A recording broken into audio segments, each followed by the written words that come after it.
Long before the rise of male-dominated religions, the ancient world was ruled by powerful goddesses. For thousands of years, the divine was feminine. Civilizations worshipped mothers, warriors, lovers, and destroyers, all embodied in magnificent female deities. They were not secondary figures. They were the center of spiritual life. They granted life. They took it away. They inspired kings and terrified entire empires. But over time, most of them were pushed into the shadows, forgotten, diminished, or erased. This is the story of the forgotten goddesses. The extraordinary divine women, who once ruled the earth. And why their power still echoes through time.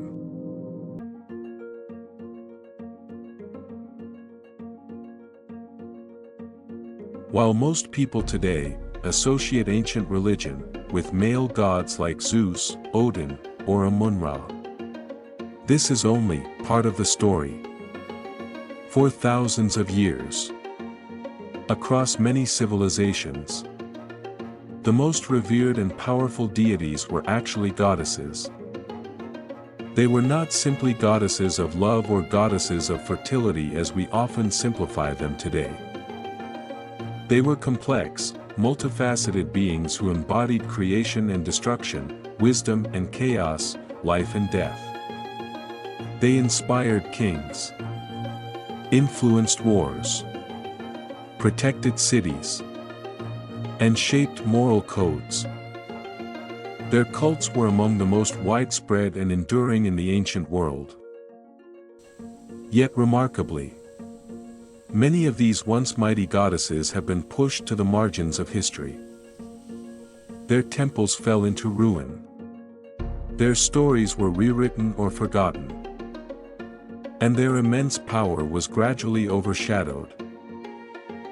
In this video, we will rediscover some of the most extraordinary divine women who once ruled the spiritual imagination of humanity, and explore why their legacy continues to fascinate us even now.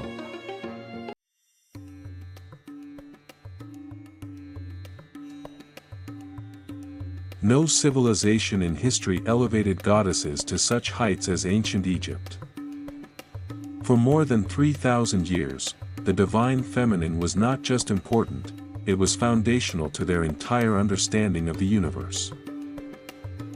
At the center stood Isis, one of the most powerful and enduring goddesses of all time.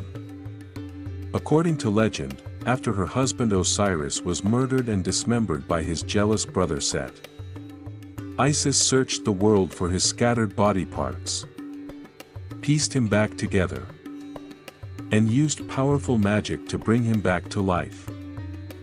This story made Isis the ultimate symbol of magic, motherhood, and resurrection. Her cult became so popular that it spread across the Roman Empire.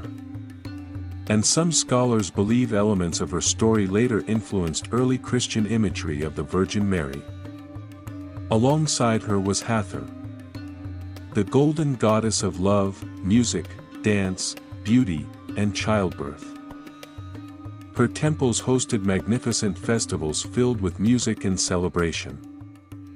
One of the most charming legends tells how Hathor once became angry with humanity and fled to the deserts of Nubia in the form of a fierce lioness. The gods, fearing they would lose her forever, sent the god Thoth to retrieve her. Through music, storytelling, and jars of sweet red beer, Thoth managed to calm her rage and convince her to return. This event gave birth to the famous festival of drunkenness, during which Egyptians drank, danced, and celebrated wildly in her honor. But not all goddesses were gentle. Sekhmet, the lioness-headed goddess of war and healing, was terrifying in her power. When the sun god Ra grew angry with humanity, he sent Sekhmet to destroy them. She rampaged with such fury that Ra had to trick her by flooding the fields with beer dyed red like blood. Sekhmet drank it, became drunk, and fell asleep, saving humanity from total destruction. Despite her ferocity, she was also a goddess of healing, and the Egyptian doctors invoked her name in medical spells. These were not gentle, passive figures. Egyptian goddesses held real power, political, magical, and cosmic. Even female pharaohs like Hatshepsut portrayed themselves as living embodiments of these divine women. If Isis was the most beloved goddess of Egypt, then in Mesopotamia there was a deity even more complex, passionate and terrifying. The goddess Inanna, later known to the Babylonians as Ishtar.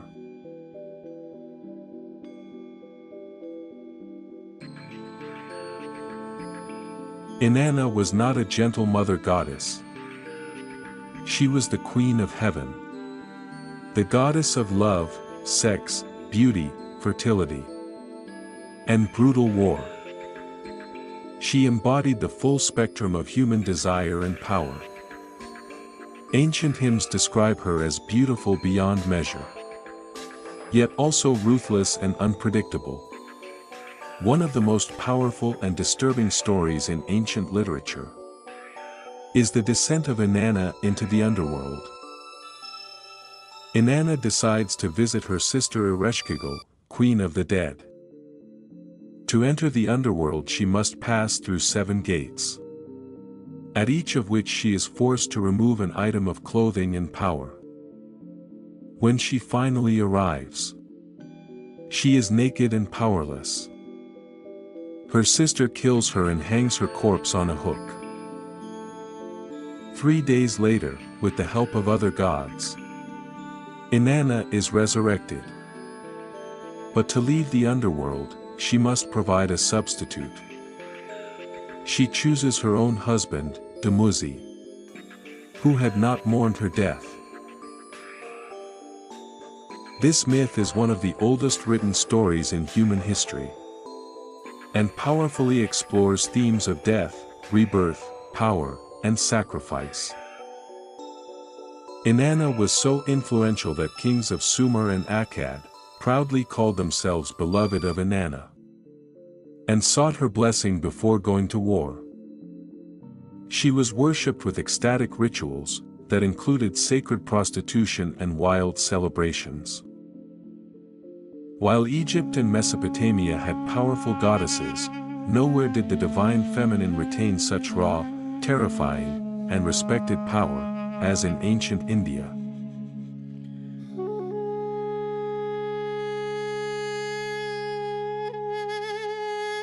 Here the concept of Shakti, the primordial feminine energy, lies at the very core of spirituality. The goddess is not secondary to the god.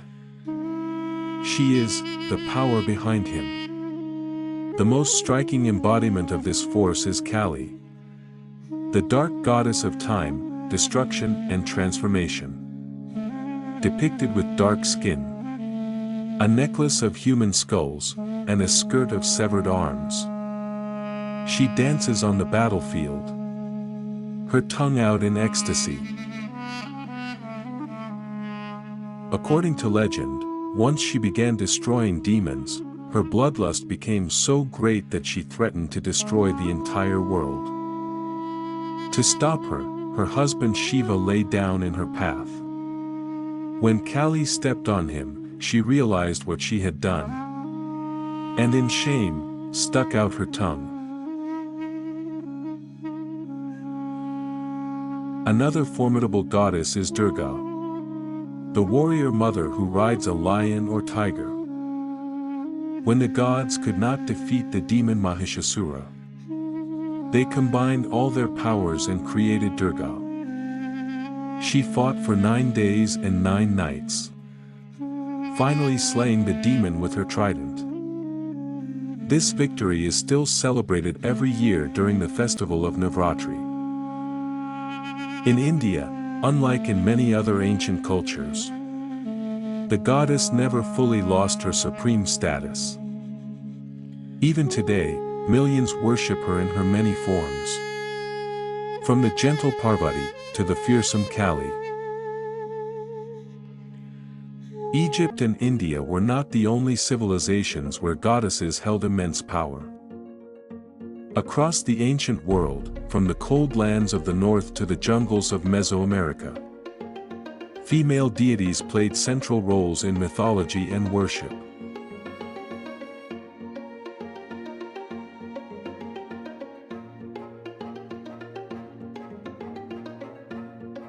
In Scandinavia, Freyja was one of the most important goddesses in Norse mythology. She was the goddess of love, beauty, fertility, but also war and death. Half of the warriors who died in battle went to her hall, Sessrumner, while the other half went to Odin's Valhalla.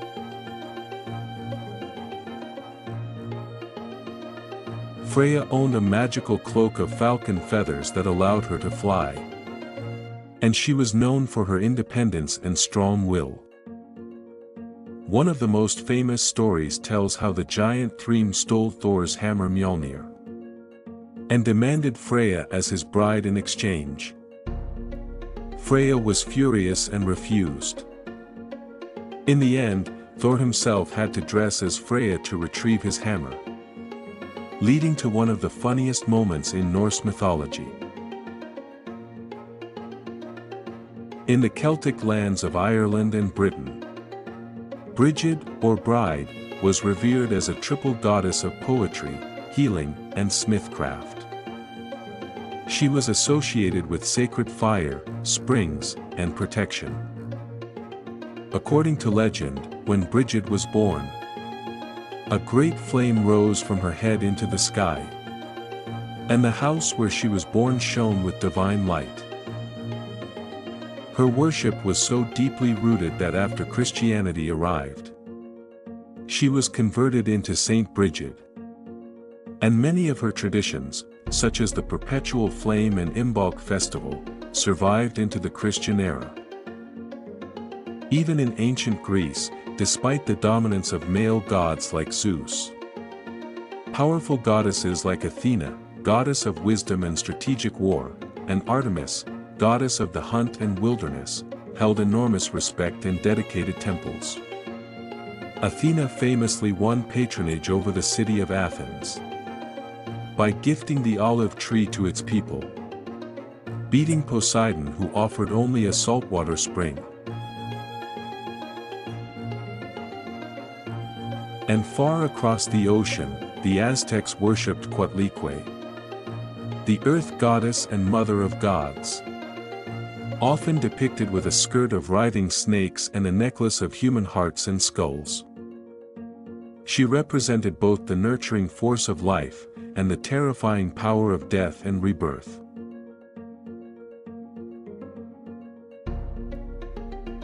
According to Aztec myth, Coatlicue became pregnant with Huitzilopochtli after a ball of feathers fell into her bosom. When her daughter Coatlicue and 400 brothers tried to kill her for this shame, Huitzilopochtli was born fully armed and slaughtered them all, throwing his sister's dismembered body down a mountain. These examples show that the worship of powerful goddesses was a nearly universal phenomenon in the ancient world.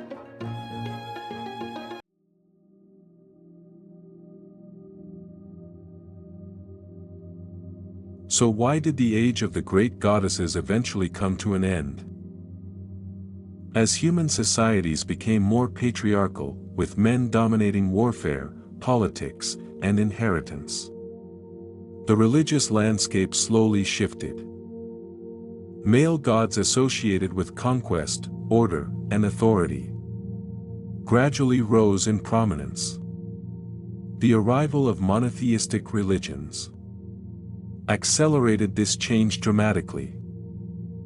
In Judaism, Christianity, and later Islam, the divine was presented as exclusively male. Many powerful goddesses were either erased, demonized, or reduced to secondary roles. The independent, fierce, and sexually liberated aspects of female divinity were often portrayed as dangerous or sinful. In some cases, goddesses were absorbed, their attributes transferred to male gods or turned into saints. In other cases, they were actively suppressed. Temples were destroyed. Priestesses lost their status. And myths were rewritten to emphasize male supremacy.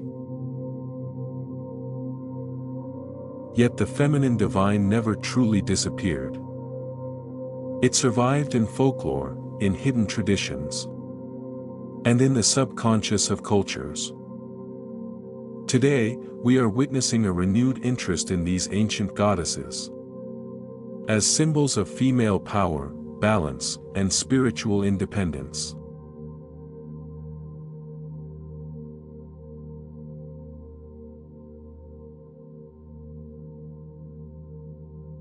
So what can we learn from the forgotten goddesses?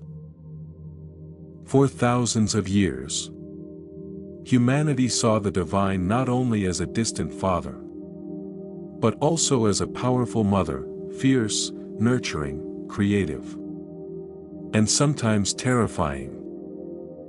These goddesses represented the full spectrum of existence: birth and death, love and war, order and chaos. Their gradual decline was not just a religious change.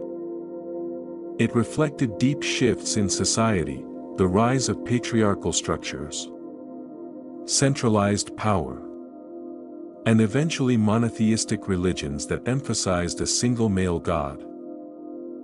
Perhaps the greatest lesson the forgotten goddesses can teach us is balance. A healthy spirituality, like a healthy society, needs both the masculine and the feminine. Strength and compassion, order and creativity, logic and intuition.